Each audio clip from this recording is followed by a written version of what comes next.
Kim is a co-member in our community and is a wonderful, wonderful fundraiser. She is internationally known as a trainer and consultant. She's the author of 5 books. Her classic text, Fundraising for Social Change, now in its 6th edition, is widely used in the field and in university degree programs. Her book, Reliable Fundraising in Unreliable Times, won the McAdam Book Award in 2010. She's a lecturer at the University of California in Berkeley in the School of Social Welfare. She believes that a thriving democracy depends on equitable distribution of wealth and that nonprofits must focus their efforts on creating a society characterized by a commitment to the common good.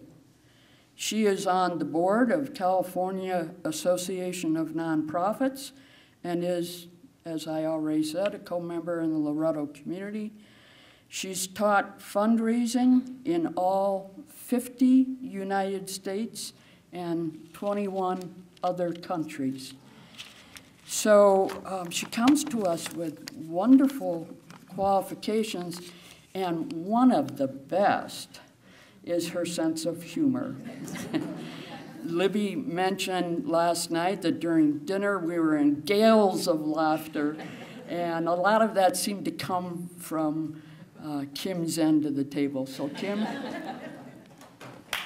welcome you.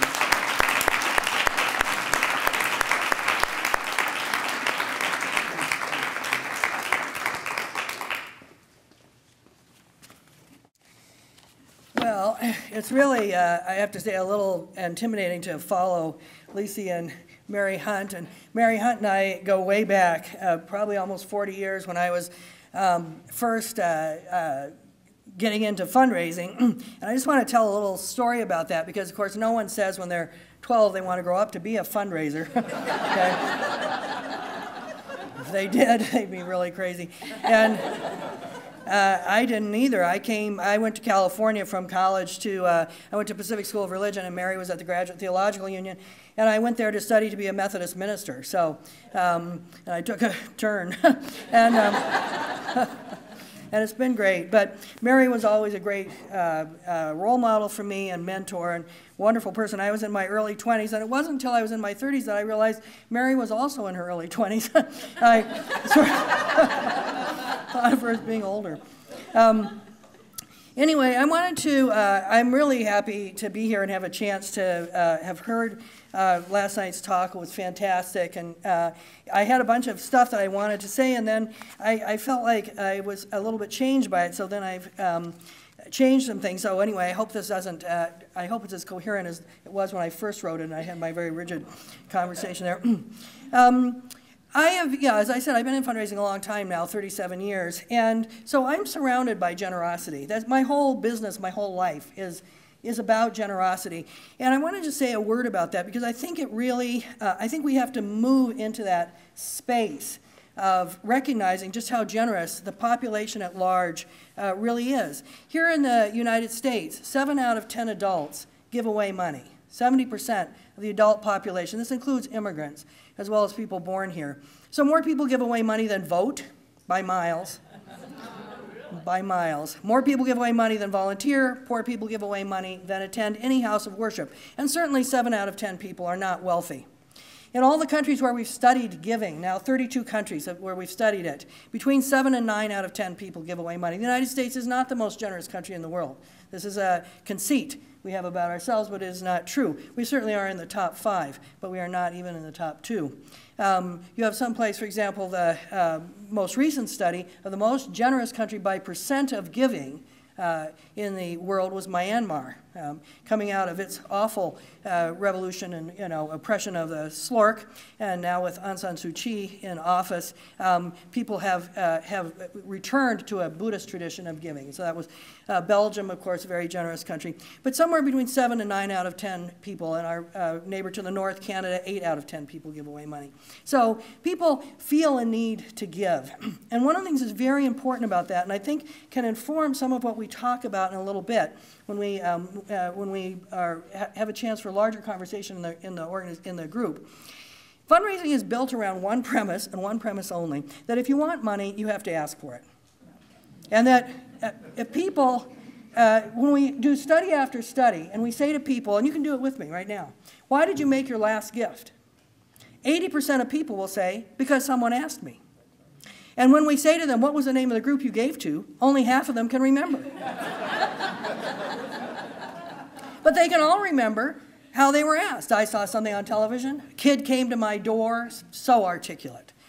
Whoa, what did she want? Oh, a band. No, that's Greenpeace. Oh, I can't remember, but so articulate.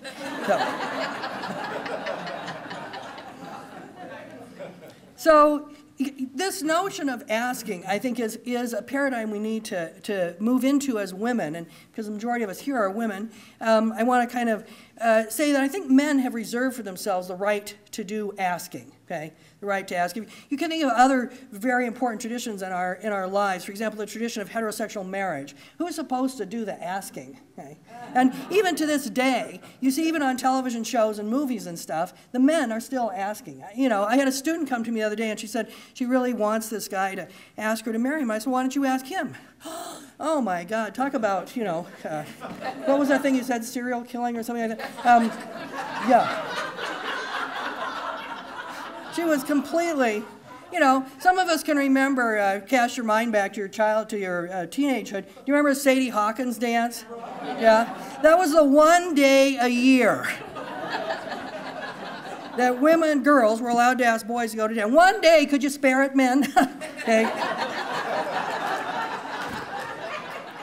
Otherwise, the notion of asking is embedded there. And as a consequence, if we look at, and I'm going to come back to the economy. Some of you are like, where is this going? I am going to come back to the economy in a second. If we look at something that I think is very important for people who want to do good, okay, and that's a lot of us in religious life, whether it's vowed members, co-members, or just people who want to do good, is we see an insight from liberation theology, and the insight is called the problem of the greedy giver. And a lot of you who've read liberation theology will be familiar with that notion of the greedy giver. The greedy giver is someone who can only give. The person who, I am going to help you, okay, because you need help. Okay, you're kind of a sad sack, as a matter of fact. And I will help you because I can help you, and I know something that's important for you to know. But you can't help me because I don't need help, right? And I have people all the time that say to me, oh, I really want to go and work with the poor. That's very noble, but it requires a new crop of poor people all the time for you to be able to work with them. There is no imagination in that someday we wouldn't have to have poverty. In fact, it requires that. And so the greedy giver can't ask, okay? But what we know from the generosity of people all over the world, and including in our country, and believe me, I've asked for every gift from $1 to $1 million. And you see the poorest people giving the most, okay? These giant gifts we read about from Mark Zuckerberg and Benioff and so on, they're wonderful, and I certainly don't want to disparage them. But the size of the gift, what they are to them in terms of their wealth, they're rounding errors. I mean, they're really not very large, okay, because they control so much money. But when you see someone who maybe lives on $10,000, $12,000, $15,000 a year giving away $50 or $75 or $100, or you see these studies that show that women living on welfare, 6 out of 10 women living on welfare give away money, you really see the need that people have to give and to be asked to be part of things. So I think one of the things we have to move to is a willingness to ask for help, to ask, do you have an idea, and to ask each other to participate in things. And Ursula Le Guin said there are no right answers to wrong questions. And I think that's something we have to kind of look at. The question we've been asking, what's the solution? What's the solution? Well, There are a lot of solutions. And the solution of today won't be the solution of 10 years from now. What's the right structure? People fetishize structure. Structure is just a way of describing how things are put together temporarily. But you can't have a structure that lasts forever. And I think Mary is very right on about that around the Catholic Church. So I want to kind of set that as a backdrop, because now I want to move to our topic of today.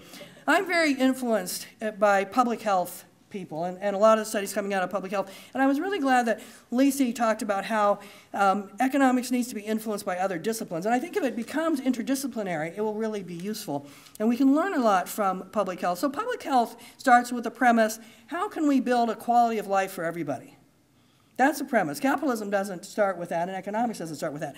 But how can we say that there's that there ought to be a floor? There ought to be a place below which no one can fall, right? And here in the United States, the place below which no one can fall is the sidewalk and eventually death. I mean, we don't have a social safety net that actually guarantees anything. And when you think about how far we've come, that you imagine that Richard Nixon, was he anybody's favorite person in this room? Richard Nixon suggested that we have a guaranteed annual income. I mean, now to suggest that today, if Obama were to say that, he'd be truly run out of office on. I mean, it's an amazing kind of phenomenon. So public health says, what is that? And they call that the quality of life.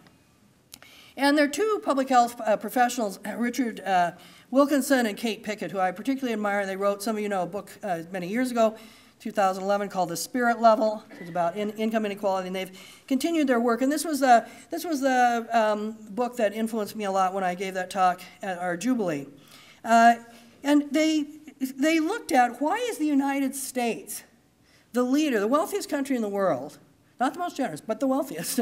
Why are we the leader in a lot of economic indicators, such as prison rates, homicide, substance abuse, teen pregnancy, all kinds of things. The most tragic of which, in some ways, in terms of just straight up my heart, is infant mortality.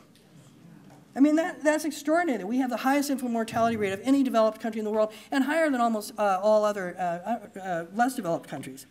And they looked and they said, it's obviously not because we're poor. We should see all these things more in poor countries, if poverty were the problem. It's not because, and it's obviously not to do with wealth, because you look at other wealthy countries, particularly Scandinavia, you don't see these problems. It's because of income inequality, that had this corrosive effect on stuff, and this is what was causing us. And they concluded their study, and this is, I would say, a bedrock belief of mine, and everything I've done since I read this has been built around trying to figure out what does this mean? And so that comes back to my asking. I'm asking you to help think about, what does this mean? They said economic growth, for so long the engine of progress, has in rich countries largely finished its work. Further improvements in the quality of life now depend on community and how we relate to each other. So in other words, there's no point in becoming wealthy. There's no point in Bill Gates becoming wealthier. He will not live longer. He will not be any less likely to die of cancer. His children are no less likely to become alcoholics, okay? He has the same chance of being shot while walking down the streets of Seattle. His wealth protects him from nothing.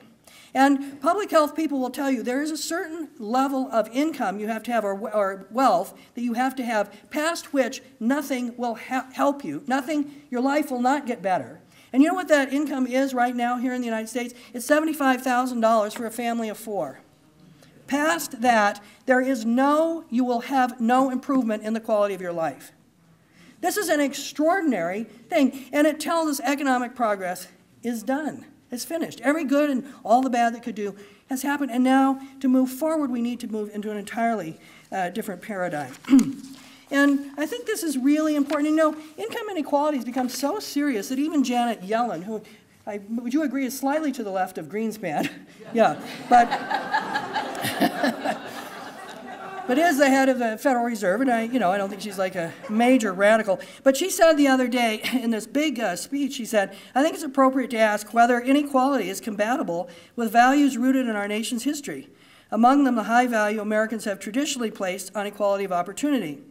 She noted that income and wealth disparity are near the highest levels in 100 years, and probably much higher than for much of American history.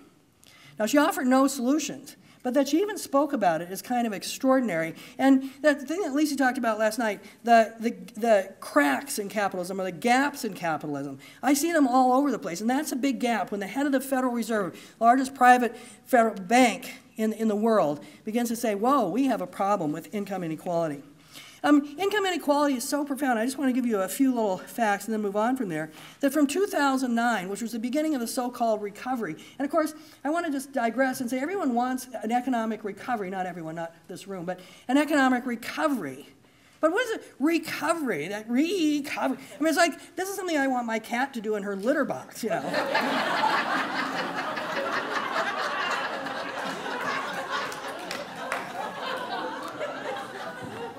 I'm not at all interested in recovery or research, search and research. But anyway, from the so-called recovery, which is, of course, not recovered for most people, until now, this is Emmanuel Size, who's an economist at Berkeley, 95% of the national income gains went to the top 1%. 95% went to 1%. The bottom 80% of Americans, which is probably almost everybody in this room, have seen an income drop of about 30% since the 1970s.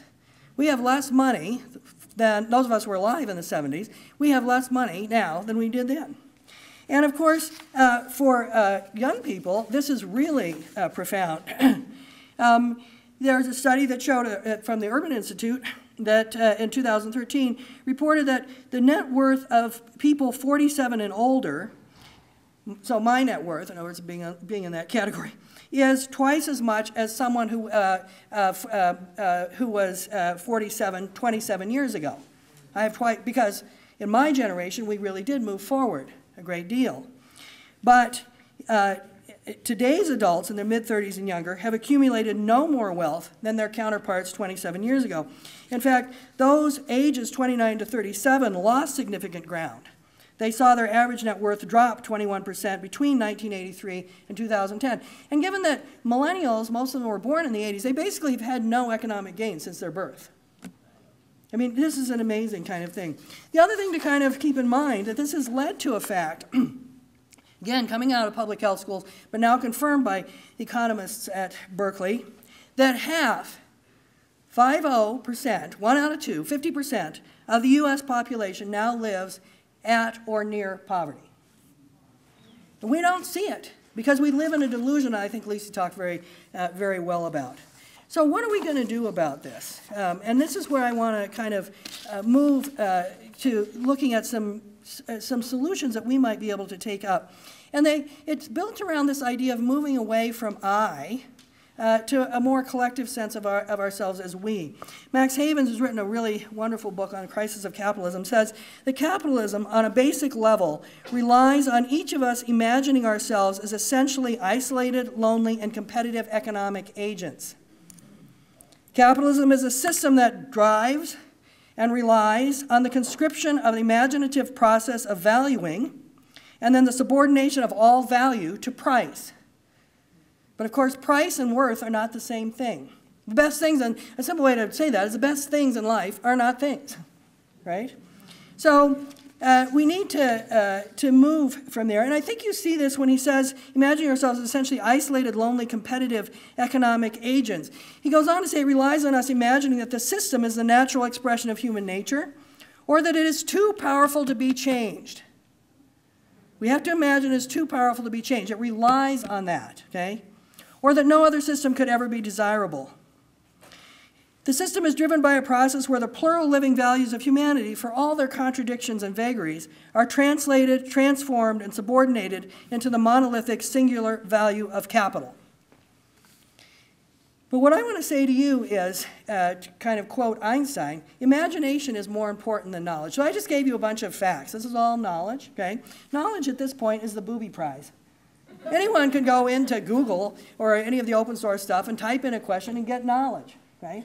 But what we got to think about is the knowledge is also embedded in certain ways of looking at things, and that's what he's talking about, these kind of embedded things. And Libby Como said, yesterday, fish have a hard time imagining water. I mean, they have a hard time imagining they're swimming in water. So, and we are sort of that.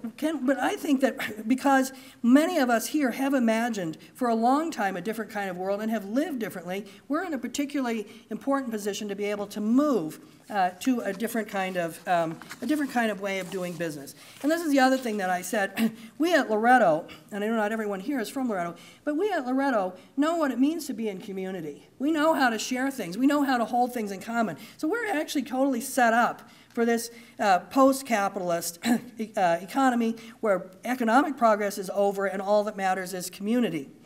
So I want to kind of say, what are some things we could imagine together, just some very practical things? And they rely on beginning to move away from seeing ourselves as isolated, lonely individuals, which I think is part of what capitalism has done, is it's taken capitalism and actually neoliberalism, its sister, takes everything and makes it into a commodity. And one of the biggest commodities of our time is fear.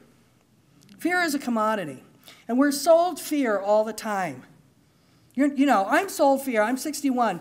I'm sold fear constantly. You're not going to have enough money to retire. Okay? I went to see these financial planners. Somebody, everybody's in their late 50s and 60s goes to see financial planners. So I went to see them. Oh my God, what a dreary bunch. And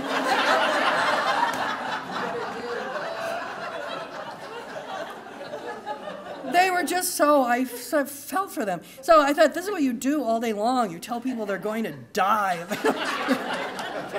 I already know I'm going to die. That was really not news. So, but anyway, they went through, they took my partners and we took all our assets and they crunched them in their little crunch machine. And they came out with this report and they said, but actually with some cheerfulness because, their range of cheerful to sad is very narrow. So, with some cheerfulness, they said to us, you need to save $68,000 a year.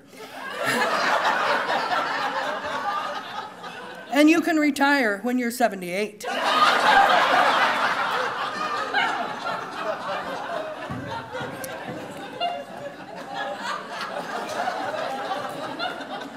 So we were like, thanks. We will now find Plan B. So, but I mean, this is the thing. They tell you don't have enough money to retire. They tell you you're going to be a victim of crime, even though crime rates are falling everywhere. You've got to get these security systems. They tell you you're going to, if you eat this or you do that or you don't do this or you don't do that. Everything is met with fear, and then people that sell you things to counter that fear. Okay? And I think we're very much victims of this in terms of our fear, our economic insecurity. So when we think about that, first we have to kind of remember that there's one phrase that occurs in the Bible more than any other phrase. And what is it? Be not afraid. And the reason they have to say it over and over, it's not easy, okay? Can't just tell you once, right? You have to say, and it has to become part of our practice, to be not afraid. Don't be afraid. Don't be anxious. Over and over and over again. So that's one. Can we make that part of what we do? And when we let go, can we help each other let go of anxiety? So that when I go into an anxiety attack, which I can do, that Pat Knoyer will pull me out of it, okay? And then when somebody else starts to be nervous, I can pull them out of it. We can't do this by ourselves. You can't not be afraid by yourself. That's not possible. So what else can we imagine? One thing I'd like to imagine, this takes up a little bit where Lisi left off, where she said we need to have social structures that take care of people. Can we imagine fair and just tax policy?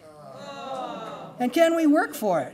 Adam Smith, and you talked about the invisible hand, but I think Adam Smith, I've read a lot of his stuff, I think he was sort of amazing. One of the things he said, the purpose of taxes is to remedy inequality as much as possible. The purpose of taxes is to remedy inequality as much as possible. The purpose of taxes is to redistribute wealth.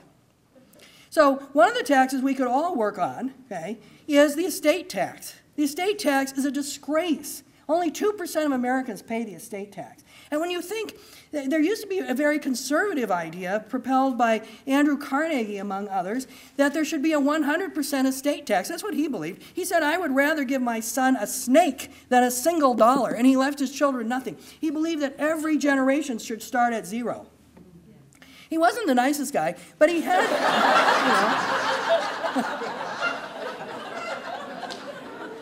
But I think he did have an insight. he did have an insight. Whether we should have 100% estate taxes, and there's another thing, but certainly we should have an estate tax that allows for rough social equity. We are not a democracy anymore. This is another big delusion we have about ourselves. You cannot be a democracy in which some people are born with billions of dollars and some people are born hundreds of thousands of dollars in debt. There's just no such thing. It does not work. So the estate tax, certainly raising capital gains to the level of income, you know, and people act like that's a radical idea. The same people who want Reagan to rise from the dead, that was one of Reagan's ideas. The capital gains and income tax would be the same, okay? So, and there's a whole lot of ways we can fix that. And some of you are saying, well, how am I supposed to work on estate tax? Well, I've been working on taxes. I've been working on taxes for the last 3 years, a project called Nonprofits Talking Taxes. We kind of said nonprofits bear the brunt of tax cuts. And actually, over the years, all nonprofits, particularly social service, and those of you in that will know this, we've been asked to do more and more with less and less. Till finally, a friend of mine says, we'll be asked to do everything with nothing. That's day is in sight. So we started this project called Nonprofits Talking Taxes because 10% of people who work for nonprofits. And when you think about voting, and particularly what we call down ballot, the little soda taxes and the parcel taxes, where in a town that might be passed by 20 votes or 50 votes or 100 votes. I mean, you really can have an influence on taxes just by looking at that 10% of people and getting them to vote a certain way. But what we discovered is that probably 80% of people who work for nonprofits had no idea how the tax system was structured. They couldn't tell you what a progressive tax was from a regressive tax. They didn't know. You know, we have a joke in tax policy. The only thing two taxpayers can agree on is what the other taxpayers should pay. But we can have influence on that. So in California is where I'm from. Remember, the world's 8th largest economy, so it's not a small state. We focused our efforts on just this 10%, people who work for nonprofits. We ran up and down the state like chickens with our heads off, doing these workshops on tax policy. And when we had several issues on our ballot, we do a lot of things by initiative, like you do here in Colorado. We had several things on our ballot about taxes. They all passed. And they passed by very narrow margin. Now, I'm not saying our work was the reason they passed, but I do think our work was one of the reasons they didn't fail. That we had mobilized people who worked for nonprofits, then mobilized the people that they take care of. So you really can have an influence if you just pick a wedge and you decide to focus on that. The other one, the second thing I think we could work on very much, redefine work. We talked about unemployment. Lisa talked about it. Mary talked about it a lot. You know what other countries do to put people back to work?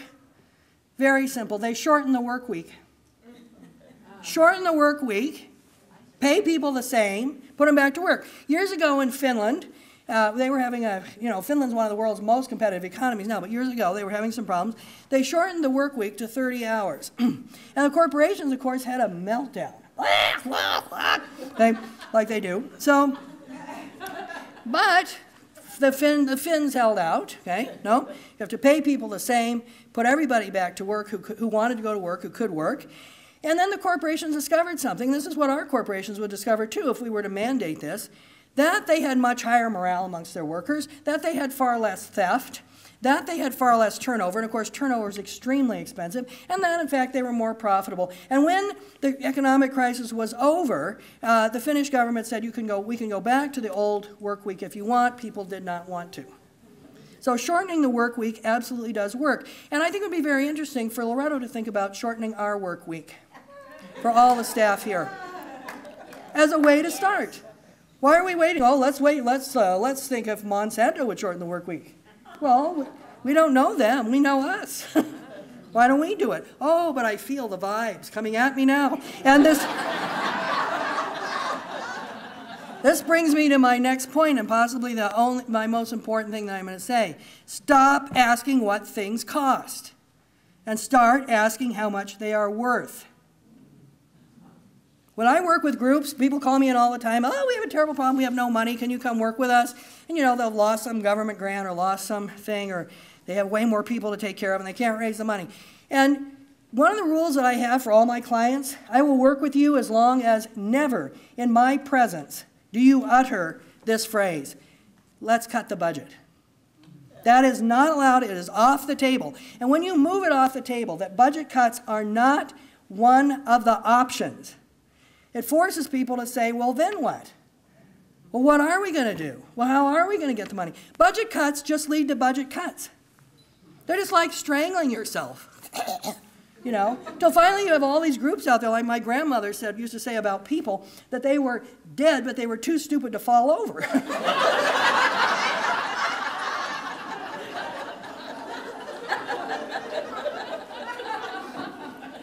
My grandmother was almost as nice as Andrew Carnegie. But I see that with some of the organizations I work with. They're not doing anything, but they're taking up space. They have enough money to stay open, but they really don't do anything. And they just constantly cut their budget. Stop saying that. Stop letting it even be a driver. Stop letting it be in your mind. And then it will force you to use some imagination for how are we going to do this. And I would say in our community, the vowed members have taken the canonical vow of poverty. A lot of the co-members have taken a similar promise or vow of simplicity, okay? These are important, and they have very important insights and important disciplines. They are not to be confused with what I think we have confused it with often, the vow of cheap.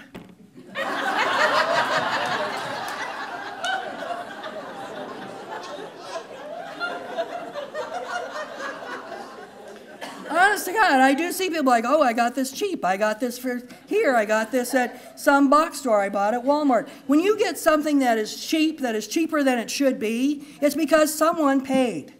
Someone else paid.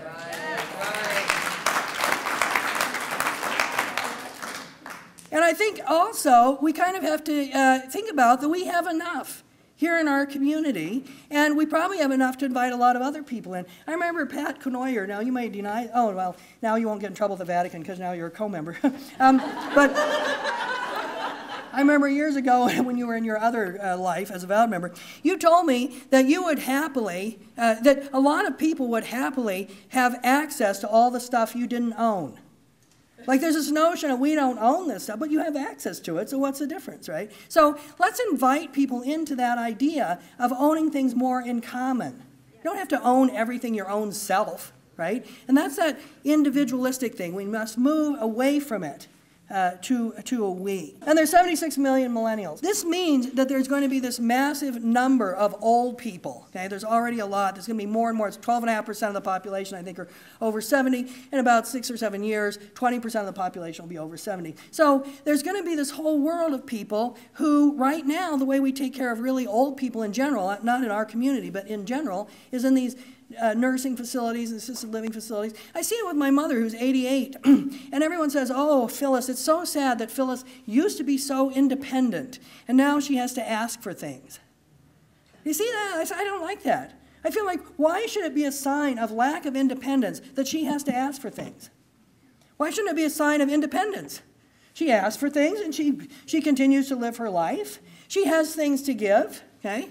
My mother knows every single thing about how you get something through the city council. She lives in Boulder, through the city council. So people come and see her all the time. And I feel like this is what happens a lot of times to old people, that really old people that go into these institutions. They no longer are asked for what they have, and they're pitied because they have to ask for things. Let's move out of that. Let's reclaim asking as our right. We have the right to ask for things and to be asked for things, okay? And I think we can really do that in our community. So I want to end with a quote that I actually got originally from Mary Ann Coyle, and I really appreciate you putting me in touch with this writing of Reinhold Niebuhr. I had tried to read him in seminary, but I think I snoozed through that class. Because seminary for me, before I give you this quote, I want to say something about seminary for me, was a very difficult, and my first encounter where the reality that was being put forward was so different from my reality on the ground. So one of the things you have to do when you study to be in the clergy are these field placements. And I did my field placement at La Casa de las Madres, which is to this day the domestic violence program for the county of San Francisco. But when I went there in 1976, they had just opened a shelter, an actual shelter. It was called the Battered Women's Movement then. So they just opened a shelter for survivors of violence to come to. When we opened our shelter, we were the 5th shelter to open in the United States. Today there's 750 shelters, 15,000 programs for domestic violence. In those days there were 5 shelters and a few dozen programs. And this is very, very early on. In a movement, no one wanted to talk about domestic violence. No one wanted to fund it, you know. And the reason I was put on the fundraising committee, I was supposed to be a chaplain, but I never did one chaplainy thing. I was stuffed on the fundraising committee because to raise money from churches and synagogues, because the fact is the one institution that knew how extensive this problem was the church. And having done nothing about it for upwards of 2,000 years, it was really not that hard to get money from them. So,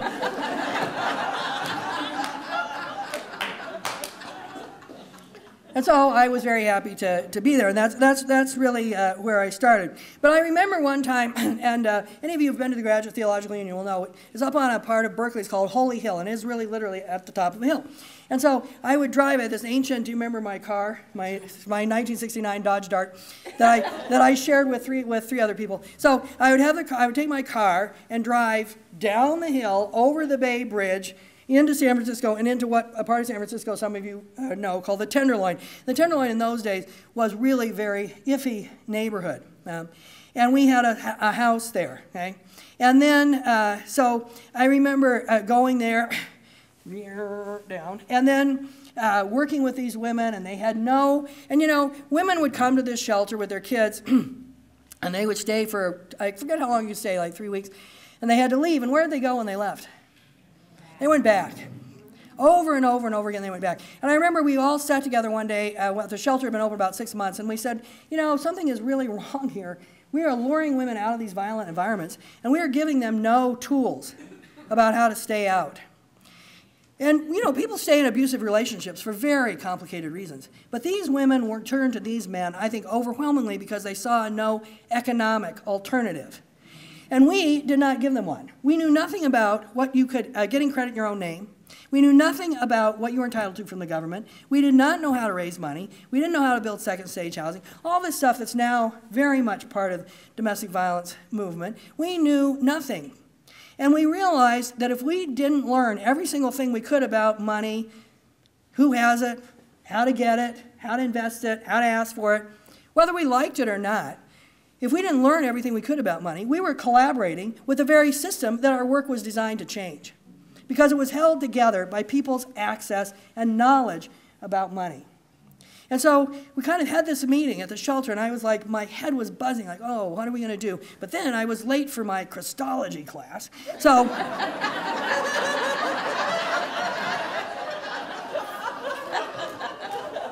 and I've often thought to myself, do you think poor old Jesus went through all that to think someday a class in the academy will be named after me?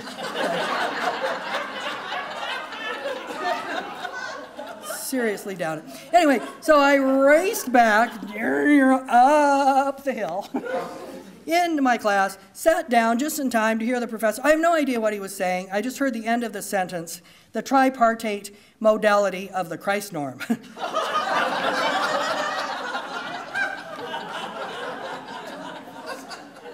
And that, friends, is actually the day I decided to leave seminary. Because I said I have to go somewhere where I actually will encounter God, and this is not the place. So anyway, so that's why I didn't read Niebuhr. That was a long story to say why I didn't read Niebuhr. But later, Marion Coyle introduced me to Reinhold Niebuhr, started reading him, and one of the things he said, and this is what I want to end with, he said, nothing worth doing can be accomplished in our lifetime. Therefore, we must be saved by hope. And you talked about hope and hopelessness, and I liked your frame on it, but I want to remind us as religious, those of us who are religious, the Bible tells us hope is the evidence of things not seen, okay? And I think that's a wonderful, faith is the evidence of things not seen, I'm sorry. Hope is the substance no, tell me again, now I'm confused. Anyway, so we must be saved by hope. He said, nothing worth doing can be accomplished alone. Therefore, we must be saved by love, because to work together does require love, and love is a practice, and it's hard. And finally, he said, nothing we do will ever seem as noble or beautiful or lovely or wonderful in someone else's eyes as it seemed to us who did it. And therefore, we are saved by the final favor of love, which is forgiveness. And so I think if we approach our sense of community and our post-capitalist building community lives with that sense of love and forgiveness, we actually will make a world that we want to live in. Thank you.